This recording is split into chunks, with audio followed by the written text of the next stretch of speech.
वक्रतुंड महाकाय सूर्यकोटि समप्रभ निर्विघ्न कुरुमदेव सर्वे कार्येषु सर्वदा।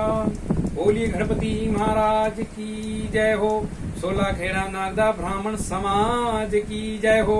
बोलिए परशुराम महादेव जी की जय हो। सोलाखेड़ा नागदा ब्राह्मण समाज को हरि बोल का प्रणाम और मेरे सोलाखेड़ा के सभी पदाधिकारियों को हरि बोल का कोटि कोटि नमन। आज हम बात कर रहे हैं अभी जो गणपति महापर्व उत्सव चल रहा है उसके बारे में। मैं आपको कुछ एक 10 और 15 मिनट का वीडियो है। मुझे समाज की किसी से कोई बातों का लेना देना नहीं, सिर्फ एक ज्ञानमय जीवन का जो है वो हमारे समाज से क्या लेखा जोखा होता है उस रामायण के ग्रंथों से और कुछ महाभारत के ग्रंथों से हम बात करेंगे। बाकी ये समाज के अन्यथा मेरा वीडियो किसी को पसंद आवे या ना आवे मेरे को किसी से कोई लेना देना नहीं, मगर कुछ ऐसी जानकारियां जो मैं दे रहा हूं आप तक पहुंचे जो आपको नहीं मालूम है तो वो, बाकी जो मालूम है वो मुझे वो बातें नहीं करेंगे। तो आज हम बात कर रहे हैं गणेश जी के बारे में कि सर्वप्रथम श्री गणेशाय करते हैं कि गणेश ये किसको कहते हैं, गणेश नाम कैसे रखा गया। तो देखिए गणेश जी का नाम गणेश ये रखा गया। ग का अर्थ होता है गजेंद्र जी महाराज जो हाथी। ने देखो अण्य अक्सर एक ऐसा है जिससे कभी कोई नाम की शुरुआत नहीं हुई है।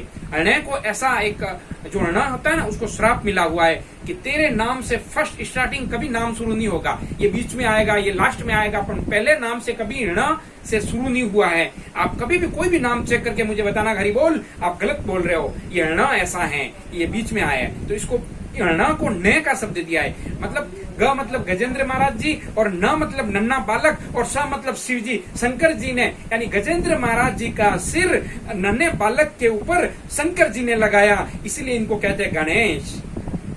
हरि बोल। तो आइए जानते हैं गजेंद्र महाराज जी थोड़ी कथा। एक बार क्या हुआ, गजेंद्र महाराज जी और उनके सर्व परिवार एक तालाब एक सरोवर में स्नान करने गए। तो जैसे ही हाथी उस तालाब में पैर रखते हैं और पीछे उनके परिवार जैसे ही पैर रखा और उस तालाब में मगरमच्छ ने उन हाथी का पैर पकड़ लिया और पैर पकड़ लिया तो फिर हाथी छड़फड़ाने लगा। एक बार मगरमच्छ इधर खींचे एक बार हाथी उधर खींचे और इस तरह से खींचातान दोनों की शुरू हुई और उनका परिवार है जो छोड़ के भाग गया।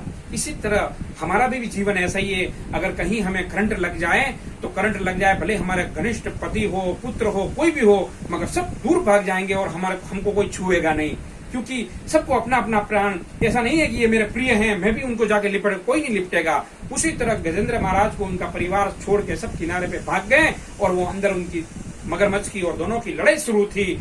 और जब हाथी ने कहा कि हे मेरे परिवार वालों, हे मेरी पत्नी, हे मेरे पुत्रों, आओ मुझे बचाओ बचाओ, मगर कोई नहीं आया। बाहर से चिल्ला रहे थे और बहुत देर तक लड़ाई शुरू हुई। और लड़ाई के बाद में जब उन्होंने देखा कि अब मेरे प्राण जाने वाले हैं, तब उन्होंने हाथी ने अपनी सूंड से उस तालाब के सरोवर से एक फूल कमल का निकाला, कहा हे नारायण अब मेरी रक्षा ताहिमाम मेरी रक्षा कर प्रभु। तब भगवान नारायण ने आके अपने चक्र से उस मगरमच्छ को छिन भिन कर दिया और हाथी को जीवन दान देके हाथी को बाहर लाया गया। तब हाथी ने प्रभु श्री राम से और नारायण के रूप में नमस्कार किया और प्रणाम किया। बोले प्रभु आपने मुझे जीवन दान दिया है, अब जब कभी भी आपके समाज को जरूरत पड़े तो मैं आपके हाजिर होऊंगा। देखिए एक पशु एक हाथी जिसकी सोच कितनी अच्छी है कि मुझे जीवन दान मिला है तो मैं भी समाज को कुछ दूं। हमारे भी इस सोलाखेड़ा समाज से हम कुछ लेते हैं, चाहे हम पद लें चाहे हमारा सोलाखेड़ा समाज हमें कुछ मान दे सम्मान दे, तो हमें भी कुछ देना चाहिए। ऐसा व्यर्थ नहीं है कि खाली समाज से हम पद लेके बैठ जाएं, नहीं, समाज से कुछ ले रहे हो तो समाज से कुछ दो। और समाज से हम लेते ही हैं, सोलाखेड़ा में बैठते हैं, सोलाखेड़ा की बेटी हम लाते हैं, हम बेटी देते हैं, तो ये सब देना लेना चलता ही रहता है।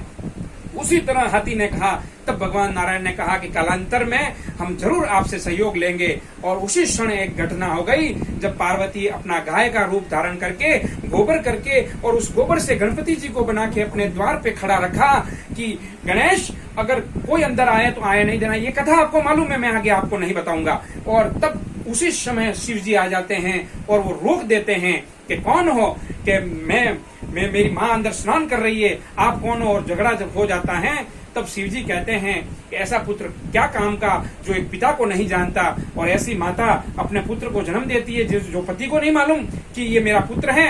उसी समय भगवान उनके जो गर्दन उड़ा देते हैं।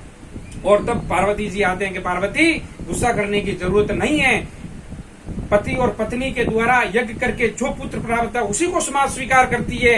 इस तरह से तुम पुत्रों को ला दोगी जो पिता को नहीं पहचानेंगे, ऐसा समाज स्वीकार नहीं करता है। इसीलिए पार्वती मैंने इनको मारा है। और इनके मैं अब ठीक है, मैं तुम्हें वापस देता हूँ।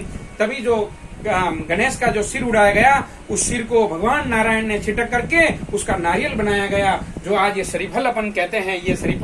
ये जो श्रीफल नाम का, यही जो गणेश जी का सिर काटा था, ये नारियल है, नारियल, इसको श्रीफल कहते हैं। और जो जब फिर गए तो वो सब आप कथा आप जानते हो, हाथी आए। तभी कालांतर में वही गजेंद्र महाराज का सिर उड़ा के उनके ऊपर लगाया गया। जब गजेंद्र महाराज के सिर काटने के बाद जो धड़ बची थी उसका वो भोगला बनाया गया, जो अपन कोला बोलते हैं, कोला, वही कोला है जो वो हाथी का पेट है। तो आज हमारे समाज में एक नारियल और एक कोला जो भोपला होता है, वो इस पे दो जगह पे नारियल हमारी माताएं कभी नहीं फोड़ती हैं और उस कोले पे कभी छुरा नहीं चलाती हैं, क्योंकि वो एक बेटे का रूप है और बेटे को माँ कभी अपने मार नहीं सकती हैं। तो ऐसी ऐसी जानकारी है। तो इसलिए अब इस हमारे समाज से, जीवन से क्या लेना देना, तो जीवन से यही लेना देना है कि जब इस गर्भ की धारण करके जब हम बाहर अपना इस संसार में पैर रखते हैं, तो यही संसार है में एक मगरमच्छ है जो हमें पकड़ लेता है। और इसी मगरमच्छ के चक्कर में हम लोग कभी कोरोना काल से बच जाते हैं, कभी मलेरिया से बच जाते हैं, कभी टीबी के रोग से बच जाते हैं, मगर बचते बचते एक दिन हम आईसीयू में फंस जाते हैं और तभी हमारा कोई हमें अलाउड नहीं होता है, डॉक्टर मना कर देता है। तभी हमारा एक ही आसरा होता है कि हे परमात्मा, हे ईश्वर, मुझे बचा ले, मुझे बचा ले। यही जो गजेंद्र महाराज की कथाओं से हमारा लेना देना है। मगर हमें समझना होगा कि हमारे सिर पे ये जो काले बाल है ना, ये काले बाल और सफेद बाल, ये सफेद बाल काले बाल क्या है मेरे समाजवासियों? ये काले बाल ये हैं कि जब तक जिंदगी में आपको काला करना है, इधर का उधर करना है, इधर की बात इधर करनी है, उल्टा फुल्टा सब कर लो। उसके बाद जब सफेद बाल आ जाए तो भगवान चादर भेज देते हैं, ये तेरे कफन की मैंने चादर भेज दी है कि हे मनुष्य, अब इस काले से बाहर आ और सफेद चादर ओढ़ ले। ये तेरे सफेद चादर का मैं संकेत दे दिया हूँ कि अब सही काम शुरू करना शुरू कर दे, क्योंकि तू मेरे पास आ रहा है। ये सफेद बाल का संकेत ये होता है। ये अब तो ठीक है, ये केमिकल के खाने से आ गया है, बाकी पहले रीति रिवाज था। ये सफेद बाल का संकेत क्या है कि जो काला किया वो छोड़ दो, मगर अब सफेद बाल आने के बाद जीवन धारण करके श्रीमद् भागवत ग्रंथों को पकड़ लो और उस ग्रंथों को पढ़ के भगवान के पास जाओ। ये सफेद बाल होता है। ठीक है, हरि बोल का प्रणाम। आइए अगले संडे मिलते हैं कि शंकर जी को महादेव क्यों कहते हैं और महादेव को हमारे समाज से क्या लेना देना है। 4 अक्षर ने महादेव क्यों कहा, महादेव। अगले मिलते हैं। हरि बोल का प्रणाम। सभी पदाधिकारियों को मेरे प्रणाम। 16 खेड़ा समाज की जय हो, जय हो, जय हो।